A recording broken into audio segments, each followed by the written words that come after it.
In this module, we talked about the relationship between development, globalization, and the environment. In recent years, there's been an increase in discourse related to global environmental issues. Research institutions, politicians, the media, transnational corporations, and the public have all brought increased attention to the ways in which the world we live in and the way in which we live in this world impacts our planet. Now, in a globally connected world, which is the world of globalization, it's impossible to ignore how we are connected in terms of the air we breathe, the food we eat, the water we drink, and changes in climate. Of course, how we view the natural world can depend on how we understand various aspects of the global world.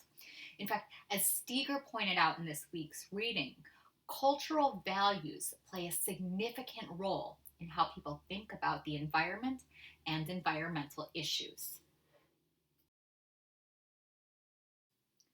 So, as we wrap up this week's module, I think it's useful to return to an image from the first chapter of the Steger book.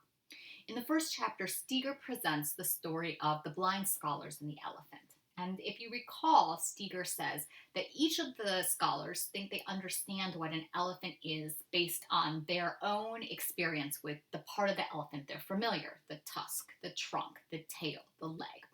But because they're blind, they're not able to see the elephant as a whole.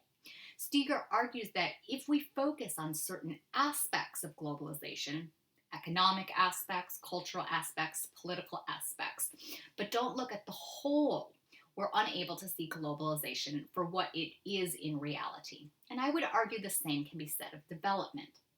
Now, taking this particular approach, how might each of the dimensions of globalization that we've discussed this semester impact how we view the natural world?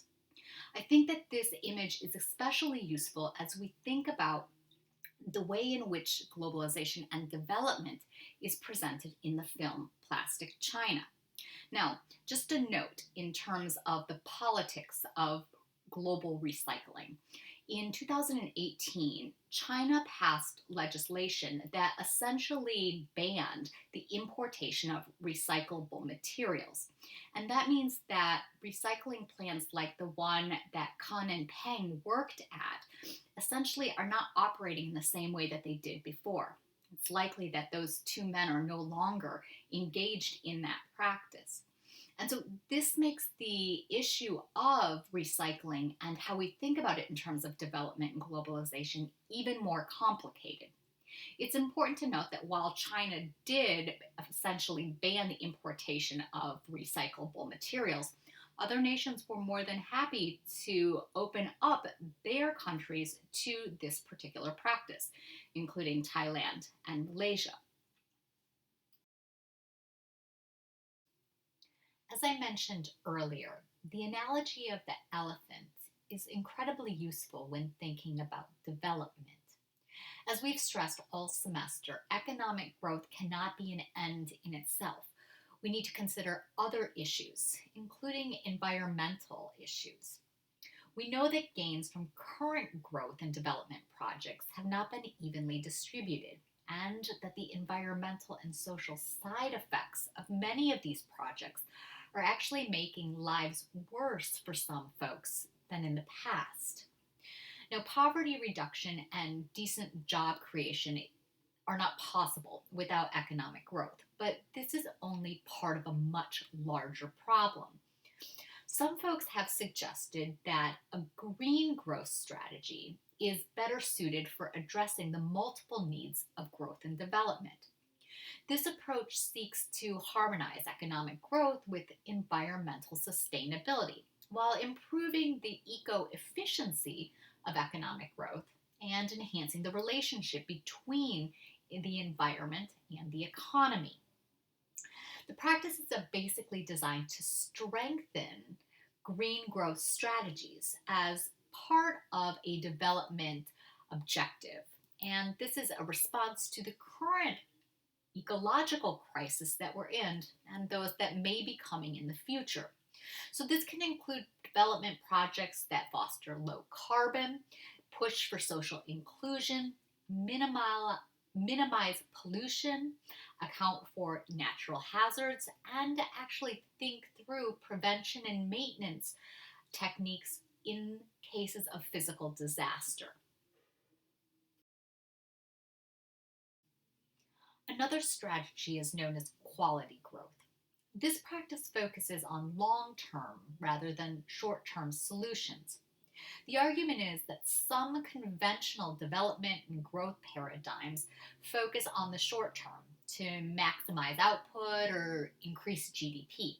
And this could involve the exploitation of both human and natural capital, which essentially would undermine the long term impact of the program. The quality growth paradigm focuses on improving economic, social, and ecological qualities of growth by investing in human and natural capital, which in the long run will sustain stronger economic structures. It will increase social inclusion and strengthen ecological sustainability, ultimately delivering higher quality of economic growth and jobs necessary to make progress and sustainable development goals achievable. Another strategy is known as resource management, and this approach is becoming more popular in the Asia Pacific region, which consumes more than half the world's natural resources, with increasing rates of both absolute and per capita use. A third strategy is known as resource management. This approach is becoming more popular in the Asia Pacific region, which consumes more than half the world's natural resources, with increasing rates of both absolute and per capita use.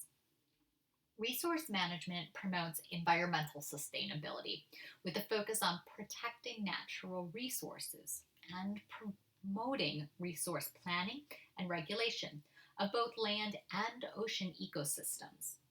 Now, this is done by providing regular assessments, strengthening the ability of governments to assess and access environmentally sustainable technologies, providing support on integrated water management and water efficiency approaches, leveraging impactful investments, and delivering even higher quality economic growth and jobs necessary to make progress and sustainable development goals possible.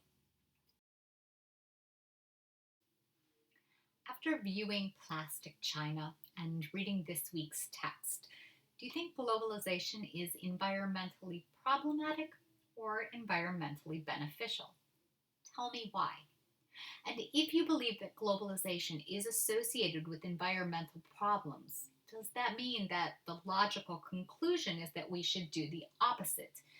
In other words, should we work towards being a more localized world society? What might the environmental impact be of a more localized world?